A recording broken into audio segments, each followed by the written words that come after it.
S ಈ ಬಗ್ಗೆ ಇನ್ನಷ್ಟು ಮಾಹಿತಿಯನ್ನ ಪಡೆಯೋಣ. ನಮ್ಮ ಪ್ರತಿನಿಧಿ ವಿವೇಕ್ ನೇರ ಸಂಪರ್ಕದಲ್ಲಿ ಜಾಯಿನ್ ಆಗ್ತಿದ್ದಾರೆ. ಎಸ್ ವಿವೇಕ್, ಈಗಾಗಲೇ ಗೊತ್ತಿರುವಂತದ್ದು ಬಿಜೆಪಿಯಲ್ಲಿ ಆಗ್ತಾ ಇರುವಂತಹ ಬೆಳವಣಿಗೆಗಳ ಬಗ್ಗೆ. ಈಗ ಹೈಕಮಾಂಡ್ ಅನ್ನ ಭೇಟಿ ಮಾಡಿರುವಂತಹ ವಿಜೇಂದ್ರ ಅವರು ಯಾವ ರೀತಿಯಾಗಿ ಕಂಪ್ಲೇಂಟ್ಗಳನ್ನು ಕೊಟ್ಟಿದ್ದಾರೆ, ಏನೆಲ್ಲ ವಿಚಾರಗಳನ್ನು ಪ್ರಸ್ತಾಪ ಮಾಡಿರಬಹುದು ಅಂತ ಮುಖ್ಯವಾಗಿ?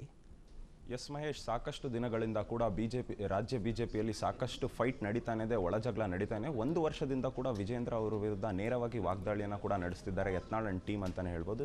ಇದನ್ನೆಲ್ಲ ಹೊರತುಪಡಿಸಿ ಯತ್ನಾಳ್ ಅವ್ರನ್ನು ಕೂಡ ಒಂದು ಶಿಸ್ತು ಸಮಿತಿಯಿಂದ ಒಂದು ನೋಟಿಸ್ ಕೂಡ ಜಾರಿಯಾಗಿತ್ತು. ಆ ನೋಟಿಸ್ಗೂ ಕೂಡ ಯತ್ನಾಳ್ ಅವರು ಹೋಗಿ ಉತ್ತರ ಸಲ್ಲಿಸಿ ಬಂದಿದ್ರು. ತದನಂತರ ಆದರೂ ಇಲ್ಲಿ ರಾಜ್ಯಕ್ಕೆ ಬಂದ ನಂತರ ಅಧಿವೇಶನ ಕೂಡ ಪ್ರಾರಂಭ ಆಯಿತು.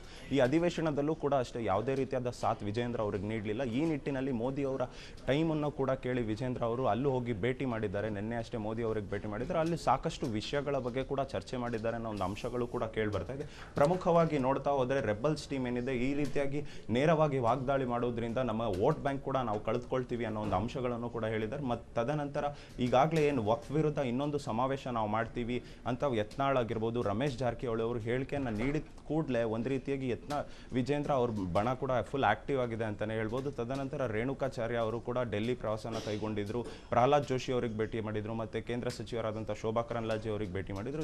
ಇದೆಲ್ಲ ಕೂಡ ಒಂದು ರೀತಿಯಾಗಿ ಎಲ್ಲೋ ಒಂದು ಕಡೆ ಯತ್ನಾಳ್ ಆ್ಯಂಡ್ ಟೀಮ್ ಕೂಡ ನಾವು ಸ್ಟ್ರಾಂಗ್ ಇದ್ದೀವಿ ಅನ್ನೋ ಒಂದು ನಿಟ್ಟಿನಲ್ಲಿ ತೋರಿಸೋದಕ್ಕೆ ವಿಜೇಂದ್ರ ಆ್ಯಂಡ್ ಬಣ ಕೂಡ ಈ ರೀತಿ ಮಾಡ್ತಿದ್ಯಾ ಅಂತ ಕೂಡ ನೋಡ್ಬೋದು. ಇದನ್ನೆಲ್ಲ ಹೊರತುಪಡಿಸಿ ಈಗಾಗಲೇ ಸಮಾವೇಶನ ಏನು ಆಯೋಜನೆ ಮಾಡೋದಕ್ಕೆ ಮುಂದಾಗಿದ್ದಾರೆ ವಿಜೇಂದ್ರ ಆ್ಯಂಡ್ ಟೀಮ್ ಅವರು. ಈಗ ಫೆಬ್ರವರಿ 27ನೇ ತಾರೀಕು ಯಡಿಯೂರಪ್ಪನವರ ಹುಟ್ಟುಹಬ್ಬದಂತೂ ಸಮಾವೇಶ ಮಾಡೋದಕ್ಕೆ ತಯಾರಾಗಿದ್ದಾರೆ.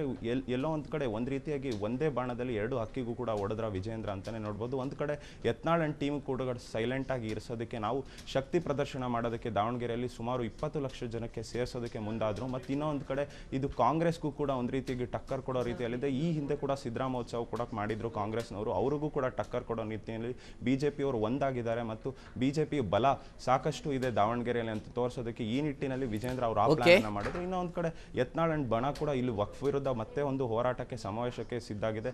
ಕಂಪ್ಲೀಟ್ಲಿ ನೋಡ್ತಾ ಹೋದ್ರೆ ಬಿಜೆಪಿ ರಾಜ್ಯದಲ್ಲಿ ಬಣಗಳ ಫೈಟ್ ನಿಲ್ತಾನೆ ಇಲ್ಲ. ಹೈಕಮಾಂಡ್ಗೆ ಇದು ಒಂದು ದೊಡ್ಡ ಮಟ್ಟದ ಟೆನ್ಷನ್ ಆಗಿದೆ ಅಂತಾನೆ ಹೇಳ್ಬೋದು ಮಹೇಶ್. ಧನ್ಯವಾದ ವಿವೇಕ್ ತಮ್ಮೆಲ್ಲ ಮಾಹಿತಿಗಾಗಿ.